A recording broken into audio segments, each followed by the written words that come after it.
తీవ్రమైనటువంటి దిగ్భ్రాంతికి లోను చేసింది.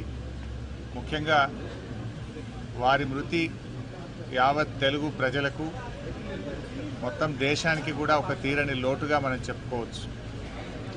రామోజీరావు గారు తన జీవితంలో ఒక గొప్ప సామాజిక బాధ్యతను నిర్వర్తించారు. అంటే అక్షరానికి కూడా ఒక సామాజిక బాధ్యత ఉందని మరి సమాజానికి చాటి చెప్పి నిరూపించినటువంటి వ్యక్తి రామోజీరావు గారు. అంటే పేద ప్రజల గొంతుకగా తన పత్రికను నిలుపుతూ మరి ఎంతోమంది పేదల పక్షాన నిలబడ్డటువంటి మహనీయుడు.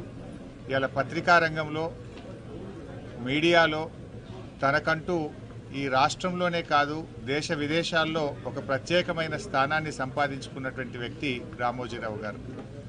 ఉదయాన్నే పత్రిక వచ్చిందంటే జిల్లా ట్యాబ్లెట్ స్టార్ట్ అయినాయంటే అంటే ప్రజలకు పత్రికల్ని చాలా దగ్గరగా చేసినటువంటి వ్యక్తి ఇలా రామోజీరావు గారు. అంటే వారు నిజంగా ఈరోజు ఈ తెలుగు ప్రజలందరికీ ఇటు తెలంగాణ కావచ్చు, ఆంధ్రప్రదేశ్ కావచ్చు, దేశ విదేశాల్లో ఉండే తెలుగు ప్రజలకు అత్యంత సుపరిచితుడైనటువంటి వ్యక్తి. తనకంటూ ఒక చెరగని ముద్ర వేసుకున్నారు. ఇవాళ ఈ హైదరాబాద్ నగర అభివృద్ధిలో కూడా తన పాత్ర ఉన్నది.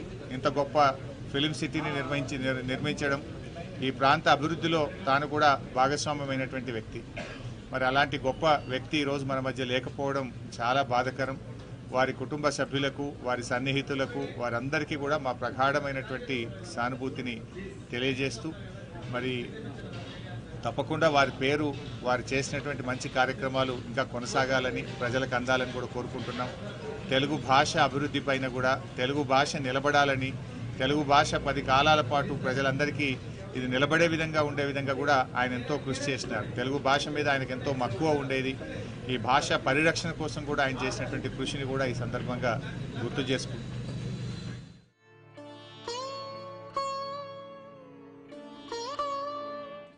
రామోజీరావు గారి మృతి దేశానికి ఒక తీరని లోటు.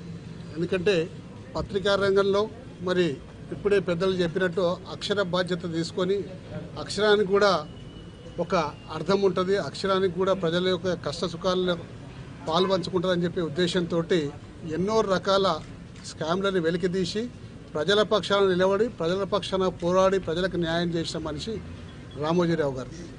కేవలం పత్రికా రంగమే కాకుండా ఫిలిం సిటీ నిర్మాణం చేసి దేశంలో ఉన్న